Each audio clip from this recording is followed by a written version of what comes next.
যে দয়া করার পরেও কিছু মানুষ দুনিয়ার জমিনে থাকবে, তারা আমি আল্লাহর বিধানগুলিকে অস্বীকার করবে।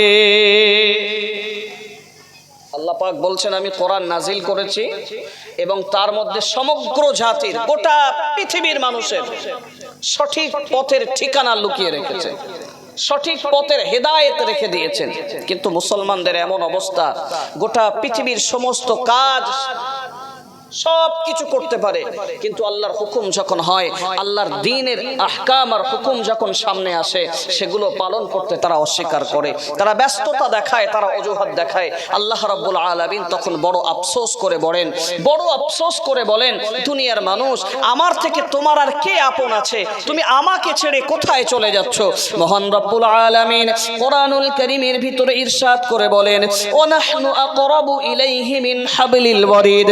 দুনিয়ার মানুষ, তোমরা যাদেরকে দুনিয়াতে আপন মনে করো, তোমরা দুনিয়াতে যাদেরকেই কাছের মনে করো, নিজের মনে করো, দুনিয়ার কোন মানুষ তোমাদের আপন না, তোমাদের কাছের না, কেবলমাত্র আমি আল্লাহই সবথেকে নিকটবর্তী।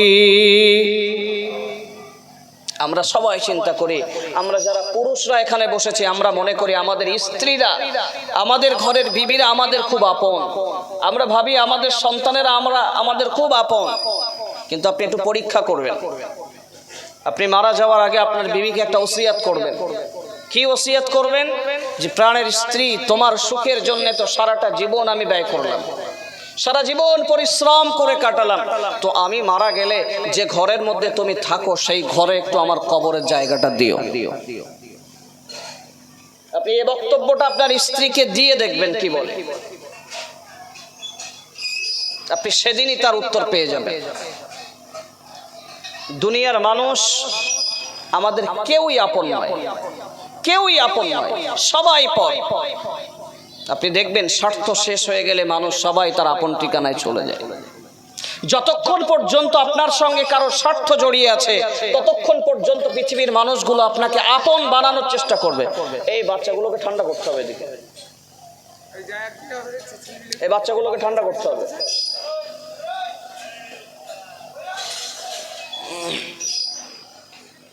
দুনিয়ার মানুষ ততক্ষণ পর্যন্ত আমার আপনার সঙ্গে সম্পর্ক রাখবে জড়িয়ে, যতক্ষণ পর্যন্ত আমাদের কাছে তাদের স্বার্থটা থাকবে। তাদের স্বার্থ যখনই শেষ হয়ে যাবে, তখনই আপনাকে ছুঁড়ে ফেলবে। এটা দুনিয়ার নীতি, এটা দুনিয়ার নীতি। আর বহু মানুষ আছে যার এগুলো যথাযথ প্রমাণ পেয়ে যাচ্ছেন। আমাদেরকে আল্লাহ পাক এই মুনাফিক সম্পর্কে যে লানত করেছেন, এই মুনাফিকি হালাত থেকে নিজেদেরকে বাঁচাতে হবে। আল্লাহ রাব্বুল আলামিন কোরআনুল কারীমের উপর একটি আয়াতে ইরশাদ করছেন, ইন্নাল মুনাফিকিনা ফিদ দারকিল আসফালি মিনান নার ওয়া লান তাজিদা লাহুম নাসীরা। রাব্বুল আলামিন ইরশাদ করেন, দুনিয়ার জমিনে মুনাফিকরা এমন নিকৃষ্ট জাতি, মুনাফিকরা এমন বর্বর, এমন নিকৃষ্ট, এমন খারাপ জাতি, কিয়ামতের দিবসে যখন বিচার হবে, এদের মৃত্যুর সাথে সাথেই এরা জাহান্নামের একেবারে নিম্ন স্তরে, একেবারে তলদেশে অবস্থান করবে। ওয়ালান তাজিদা লাহুম নাসীরা। আর মুনাফিকদের জন্য কিয়ামতের ময়দানে কোনো সাহায্যকারী পাবে না। আমরা দুনিয়ার জমিনে কোরআনের বহু আয়াত তেলাওয়াত করেছি, বহু হাদিস শরীফ আমরা পড়েছি, সেখান থেকে আমরা জানতে পারি দুনিয়ার জীবনের বহু মুসলমান কিয়ামতের ময়দানে আল্লাহর নবীর সুপারিশ তারা পাবে। আল্লাহর নবীর শাফাআত পাওয়ার পরে তারা জান্নাতি ঘোষণা হয়ে যাবে। কিন্তু মুনাফিকরা এমন নিকৃষ্ট একটা জাতি, মুনাফিকরা এমন নিকৃষ্ট একটা গোষ্ঠী, আল্লাহ রাব্বুল আলামিন ঘোষণা করেন কিয়ামতের ময়দানে তাদের জন্য কোনো শাফাআতকারী, সাহায্যকারী পাওয়া যাবে না। আর মুনাফিকদের জন্য খুব কষ্ট হচ্ছে নামাজ পড়া, খুব কষ্ট। আল্লাহ নবী সাল্লাল্লাহু আলাইহি ওয়াসাল্লাম মুনাফিকদের চেনার ব্যাপারে একটা হাদিস বলেছেন যে 3 শ্রেণীর মানুষ তারা মুনাফিক হয় বেশি। এক, আয়াতুল মুনাফিকি সালাসুন, মুনাফিকদের 3টি আলামত। এক নম্বরে ইজা ওয়াদা আখলাফা। আল্লাহর নবী ঘোষণা করেন তোমরা মুনাফিকদের তিনটি আলামত লক্ষ্য করবা, যাদের মধ্যে এই তিনটা গুণ থাকবে অবশ্যই সেই মানুষগুলো মুনাফিকদের দলভুক্ত হয়ে যাবে। আল্লাহর নবী সাল্লাল্লাহু আলাইহি ওয়াসাল্লাম গোটা উম্মতকে মুনাফিকদের কবল থেকে বাঁচানোর জন্য তাদের পরিচয়টা গোটা উম্মতের কাছে তিনি প্রকাশ করেছেন। আল্লাহর নবী সাল্লাল্লাহু আলাইহি ওয়াসাল্লাম বলেন ইজা ওয়াদা আখলাফা। মুনাফিকরা যখন মানুষের সঙ্গে কথা বলবে, দুনিয়ার মানুষ তোমরা খেয়াল করবে তারা শুধুই মানুষের সঙ্গে ওয়াদা করবে, শুধুই মানুষের সঙ্গে অঙ্গীকারবদ্ধ হবে, কিন্তু তারা তাদের ওয়াদা পূরণ করবে না, তারা তাদের অঙ্গীকার পূর্ণ করবে না, একের পর এক মানুষের সঙ্গে ওয়াদা করেই যাবে। দুই নম্বরে আল্লাহর নবী সাল্লাল্লাহু আলাইহি ওয়াসাল্লাম বলেন ওয়া ইযা তুমিনা খানা। আর তাদের কাছে যখন কোনো আমানত রাখা হবে, তাদের কাছে কোনো জিনিসের আমানত দেওয়া হবে, ওই সমস্ত মুনাফিকগুলো তাদের সেই আমানতের খেয়ানত ঘটিয়ে ফেলবে। তাদের কাছে যদি রাষ্ট্রীয় কোনো সম্পদ, দেশীয় কোনো সম্পদ, এমনকি গোটা জাতির হক যেখানে জড়িয়ে আছে এমন কোন সম্পদ যদি তাদের কাছে রক্ষণাবেক্ষণের দায়িত্ব দেওয়া হয়, তারা তাদের দিকে, সেই জিনিসের দিকে, তার আমানত খেয়াল করার ব্যাপারে কোনো কর্ণপাত করবে না। তারা তাদের নিজেদের চাহিদা মতো সেই আমানতের মাল থেকে নিজের প্রয়োজন মিটিয়ে নেবে। তিন নম্বরে আল্লাহর নবী সাল্লাল্লাহু আলাইহি ওয়াসাল্লাম বলেন ইযা হাদ্দাসা কাযিবা। মুনাফিকরা যখন কথা বলবে, তারা কথায় কথায় মিথ্যা কথা বলবে। মানুষের সঙ্গে যখনই কথা বলবে তারা শুধুই মিথ্যা প্রতিশ্রুতি দিতে থাকবে, মানুষের সঙ্গে তারা সত্যি কথা বলবে না। আজকে এই তিনটি আলামতের ব্যাপারে একটু ভেবে দেখুন। আমরা এখানে যত মানুষ বসেছি অধিকাংশ মানুষগুলোর মধ্যে এই তিনটা গুণ পাওয়া যায়। ইজা ওয়াদা আখলাফা। কত মানুষের সঙ্গে আমরা ওয়াদা খেলাফ করছি। টাকা ধার নিলাম কারোর কাছ থেকে, ভাই আমার প্রচন্ড প্রয়োজন, খুব দরকার, কিছু টাকা আমাকে ধার দাও, অমুক দিন দেব।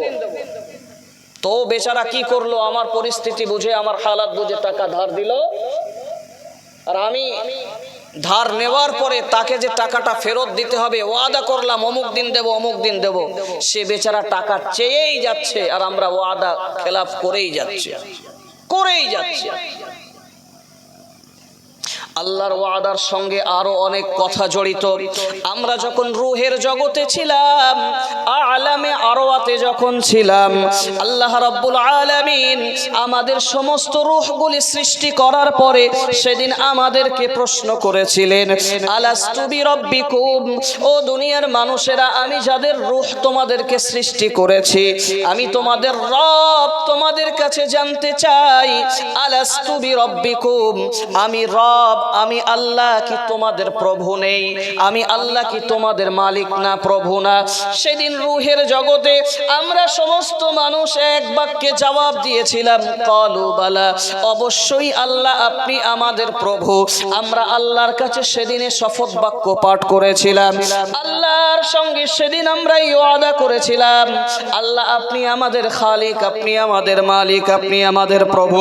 কিন্তু ভাগ্যর কি পরিহাস, দুনিয়াতে আসার পরে আলামে আরওয়ার জগতে থাকার সময় রবের সঙ্গে যে ওয়াদা করে এসেছিলাম আল্লাহ শুধুমাত্র আপনি আমাদের প্রভু, আল্লাহ শুধুমাত্র আপনি আমাদের মালিক, আল্লাহ আপনি ছাড়া আমাদের সৃষ্টিকারী আর কেউ নাই, আপনি ছাড়া আমাদের কোনো মালিক নাই, কোনো খালিক নাই, আমরা আপনার কাছে সাহায্য প্রার্থনা করি।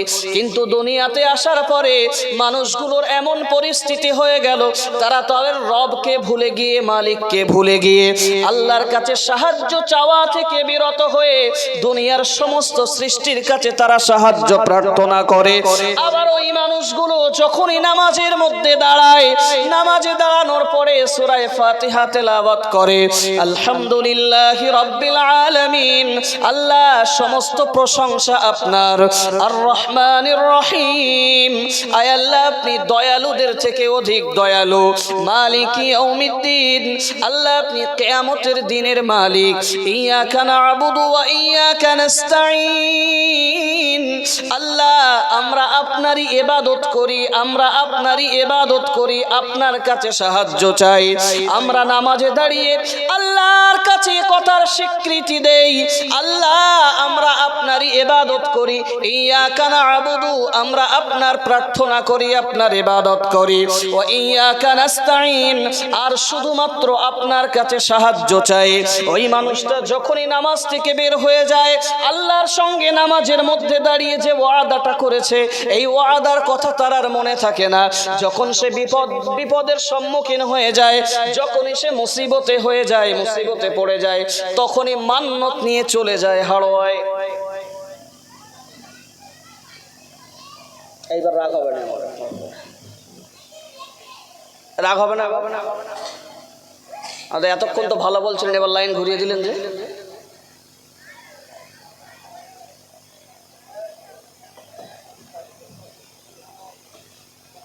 তো কি হলো? নামাজের মধ্যে দাঁড়িয়ে আল্লাহকে বলছি, আল্লাহ আমরা আপনারই ইবাদত করি, আপনার কাছেই সাহায্য চাই। আর দুনিয়ার জমিনে মসজিদ থেকে বের হওয়ার পরে যখনই আমরা মুসিবতে পড়ছি, সমস্যায় পড়ছি, হাজত আর মান্নত নিয়ে চলে যাচ্ছে হাড়োয়ায়। সাহায্য কোথায় চাওয়া দরকার, আর মানুষ চাইছে কোথায় গিয়ে?